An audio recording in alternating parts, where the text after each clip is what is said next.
Hello! Hello out there! My name is Miss Alex, and I work for the St. Johns County Public Library System, and today is Kids Art Lab. Hooray! So thank you for joining me for another art class. I am recording this live on Facebook, so right now we're going to take the next couple of minutes and wait for people to join the feed and find it. So we're just gonna kind of hang out and see how everybody's doing, make sure the feed is coming up okay.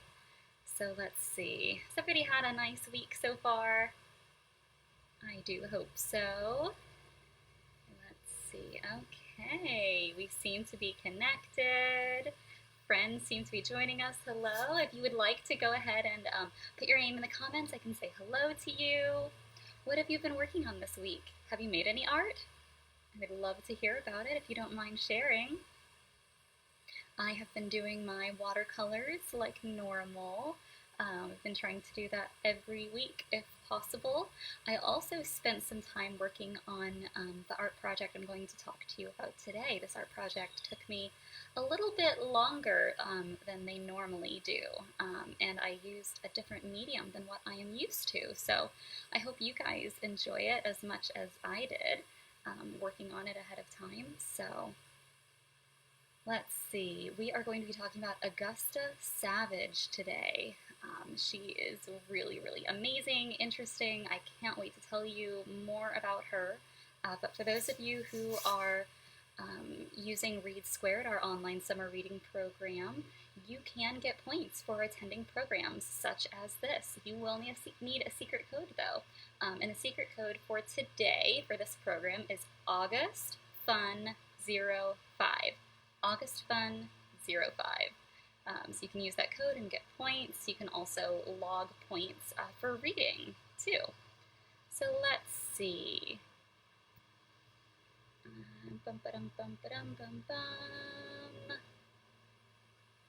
Okie dokie.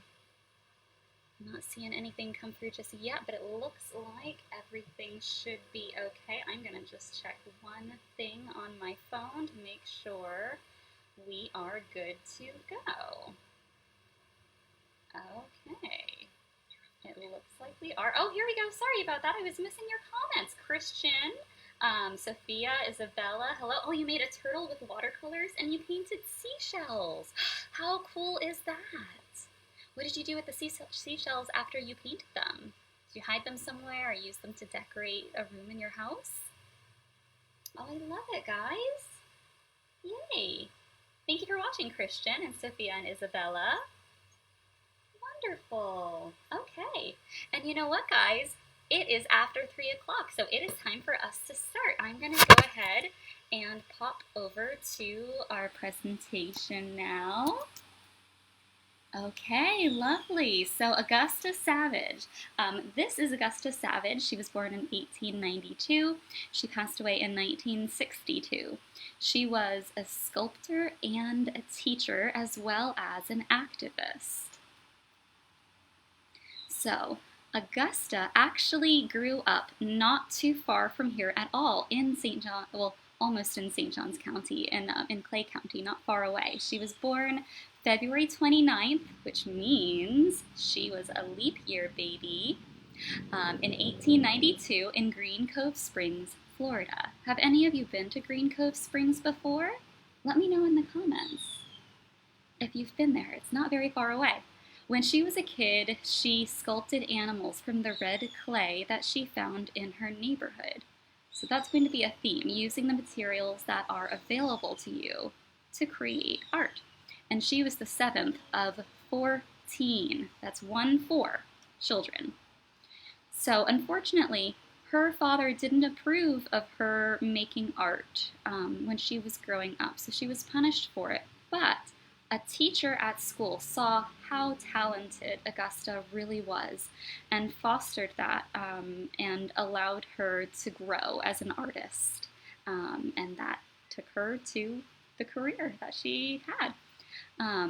A quote from Augusta that really spoke to me was this one: "If I can inspire one of these youngsters to develop the talent I know they possess, then my monument will be in their work." And I just think that's amazing. Teachers are very important people, and they have a huge effect on every child that they come in contact with. So Augusta Savage was one of those people. So Augusta was first married at 16 years old. She had one daughter. She was later married twice more, but was divorced and then widowed. Eventually, she moved to New York City to pursue a career as an artist. She even received a scholarship to learn at a prestigious art school in New York City. She applied for a study abroad program in France, and she was accepted, but when they found out that Augusta was Black, they took away the offer for her to go and study in France. Now that's something that Augusta, as well as a lot of people in New York City, fought on her behalf, but unfortunately the organization that put together this study was not willing to budge on their decision that she could not come and study in France with them because she was Black and because there were a lot of people taking that program who they didn't think would be okay with learning alongside a Black student. It's crazy to think of now, but that was the reality that she was living in at the time. So eventually, after a couple of years and more artwork, she was taken notice of, and she was awarded a scholarship to study in Paris with a different organization. So she did get to Paris. She was able to study in Europe alongside all of the amazing artwork and artists in that area. After Paris, when she came back, Augusta opened up her very own teaching studio in New York, and she taught many artists, especially in the African American community, that went on to be famous artists of themselves. One of those was Jacob Lawrence, a famous painter who we are actually going to talk about in our next art lab. I can't wait to teach you about him. Unfortunately, Augusta didn't make enough money from her art, so she left New York City in the 1940s and went to work on a farm. She wrote books, she taught art locally to students, and that's where she lived almost the rest of her life. In 1960, she moved in with her daughter and her daughter's family, and then she passed away from cancer in 1962. When she died, she was almost virtually unknown, but eventually her work saw a resurgence of popularity, and now she's recognized for being a trailblazer in the art world, especially for African Americans as a whole. I'll show you in a little while, but her artwork really made everyone take notice, and it's amazing. She is memorialized in several ways, including there's a cultural arts center in Green Cove Springs that is named after her. So I recommend checking that out if you get a chance. This is just a very, very small part of Augusta's story. There is so much more that I wanted to share with you, but I had to shorten it to fit into our short class online. But I do highly recommend that you do some reading and studying online about Augusta, especially since she was a local artist to this area, and learn more about her. Okay, guys? Let's see, do we have any questions as we're... Oh, Donna and Christian, you guys live only 10 miles from there. Isn't that awesome? Like, you don't know that a famous artist is not very far, or is from not very far away from you. Okay. So this is Green Cove Springs. St. Augustine, where I am currently, is on the far right side of this map here. So you can see it's really not very far away at all.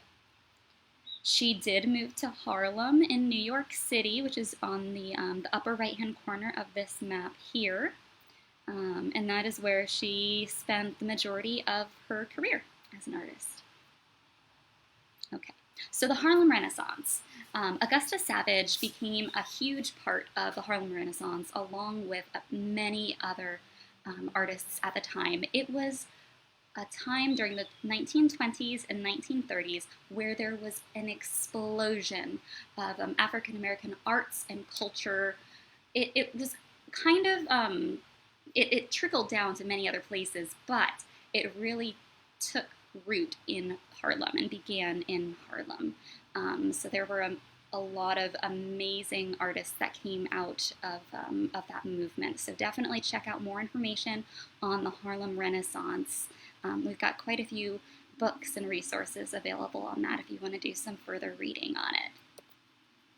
Okay, Gamin from 1929. This bust of a young man is white plaster that's painted over top with brown paint mixed with shoe polish. So normally a sculpture would be cast in bronze or in metal to make it last and to make it more durable. But unfortunately, for Augusta and many other artists at the time, they didn't have enough funds to do that. It was very expensive. So she used the white plaster as a base and painted on top of it with the brown paint mixed with shoe polish to give it the effect of bronze. And it looks like it is, but it's not. So the word gamin is French for street urchin. So this is a young boy running around the streets, New York City, running between buildings.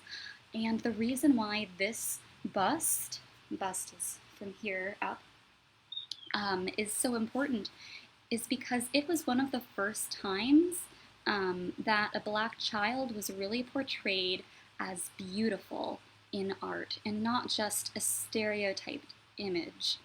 So his face is so expressive. This is the reason why Augusta was able to eventually get to Paris. Someone noticed this piece of work and saw how talented she was and what she was doing, the difference that she was making, and allowed her to go to Paris and funded that trip. Okay, the harp. This piece was created in 1939 out of plaster and paint again, and it was 16 feet tall. It was huge. I'm going to show you a photo in just a second that'll give you a perspective of really how big this piece is.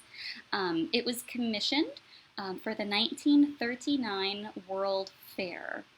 And it was originally titled Lift Every Voice and Sing, based on the song by James and John Johnson in 1905. It's a series of 12 singers who are wearing robes, and then you have a person at the very front who is holding a piece of music down by the bottom, and this kind of replicates the image of a harp with that hand on the far right hand side and then the people standing up singing as the strings of the harp. It's a very beautiful piece. Unfortunately, the World's Fair lost a lot of money and there were not enough funds to save this piece, and along with many of the other buildings that were constructed for the World Fair, this piece of artwork was destroyed at the end of it, and a treasure was truly lost when it wrapped up. Now this picture you can see on the left hand side is Augusta working on it, and you can see on the right, those are the taller, to the right of her, those are the taller pieces, and they were put on there in several pieces, so you can see already how much taller they are than her, and then imagine that even bigger.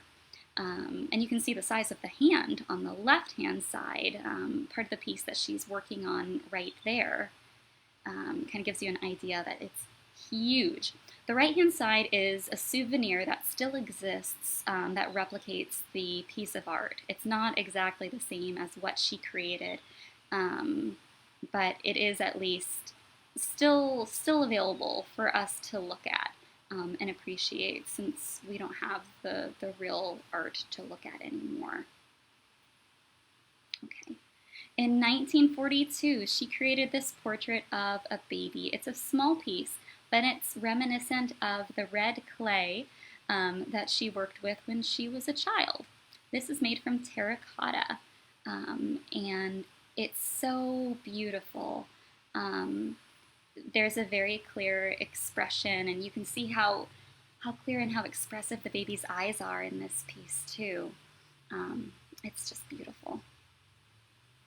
Okay, I wanted to show you these 4 pieces because during Augusta's time in Harlem, during the Harlem Renaissance, she was commissioned to create busts of famous African Americans in the community. So these are 4 people. So Gwendolyn Knight is on the far left there. She was an artist from Barbados. Next in the lineup is John Henry, who was an African American folk hero. I'm sure you guys have heard about John Henry and his hammer. Miss Akila did a fun folk hero program about him. If you want to go back and watch that, the Tales of Old. The 3rd bust is that of William Pickens Sr. He was an educator and an author. And then on the far right is James Weldon Johnson, one of those authors of Lift Every Voice and Sing. And in addition to being an author, he was an activist during the time that he was alive. So these are just amazing to look at. You can also see some of Augusta's work at the Cummer Museum in Jacksonville. Last year, they did a full exhibit of her work, and I wish I would have known about her then to be able to go. But if you go on their website, you can find more information about Augusta Savage as well. Okay. One last quote from Augusta. How am I to compete with other American artists if I am not to be given the same opportunity? So just to touch on how unfair it was for her at the time to not be given the same opportunities as other white artists at the time period. She died very, very poor when she didn't have to. Augusta was amazingly talented, and given the opportunities that she should have had, oh man, more of her artwork would still be with us now for us to look at if that was not the case. At this point, hundreds of her pieces are no longer existing because they weren't bronzed, because they were not kept. And that's just so sad to me. 2 books that I wanted to highlight that discuss Augusta Savage are Little Leaders, Bold Women in Black History, so this one here, and Women in Art, 50 Fearless Creatives Who Inspired the World. I'm going to give you a little close-up real quick to look at these. Whoops! Let me get this all organized here and you guys can see what I'm talking about. Okay, let's see. This way. Okay. Women in Art. Here we go. 50 Fearless Creatives Who Inspired the World. And the portion on Augusta Savage is right here. I love the illustrations, especially in this book, and how detailed they are because they have information on her all throughout the illustrations. And then, hey, look, that looks familiar, right? The Harp, or Lift Every Voice and Sing.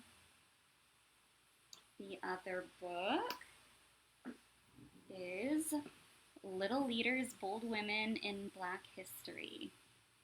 And if we open it up, we will see Augusta Savage. Here we go.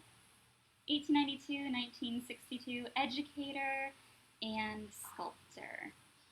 So please check these books out from the library. Here we go.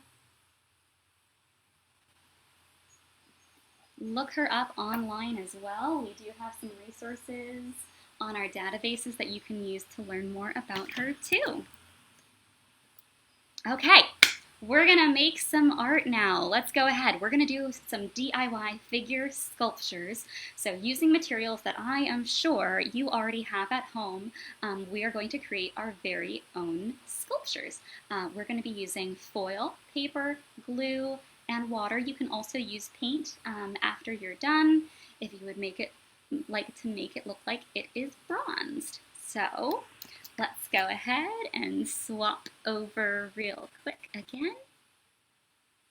Okay, guys, we are gonna get started with here we go, with our project here. So, first thing we are going to start with is foil. Cut a couple of rectangles of aluminum foil and we're going to crinkle it. Now, I'm going to leave one side larger than the rest because this is going to be my head. Here we go, and then I'm going to make the rest of my figure rather thin.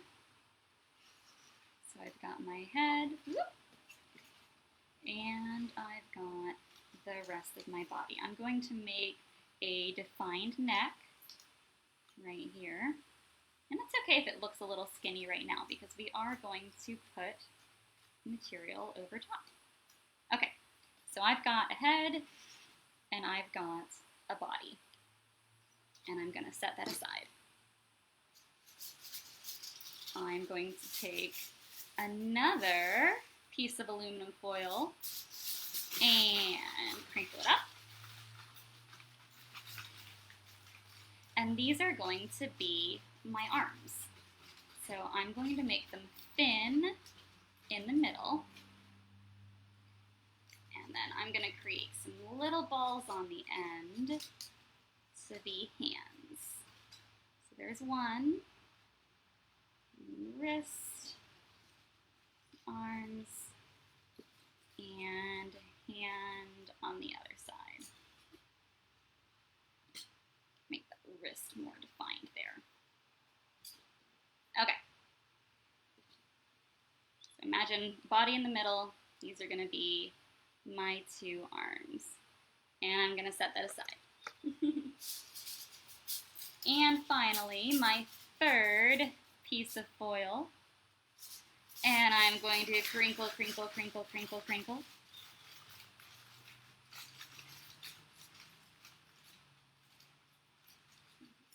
And I'm going to leave the one side loose and make a foot on the other side. I'll tell you why in just a sec. Okay, I'm going to take my body, it has the head right there, and I am going to attach this foot, here we go, and wrap the loose end around, here we go. I'm making a ballerina for my sculpture. So I'm going to have one leg up in the air and the other leg is going to be down here. So there's the beginning of my ballerina. And now we're going to add on the arms. So I'm going to simply lay it on top, wrap one arm around and the other arm around. Now you can make whatever kind of figure you would like. An animal, a person, but eventually this is what I ended up with. I've got my ballerina, she's got a very defined head, she's got arms, one down, one up, and her legs, one up and one down, like she's dancing.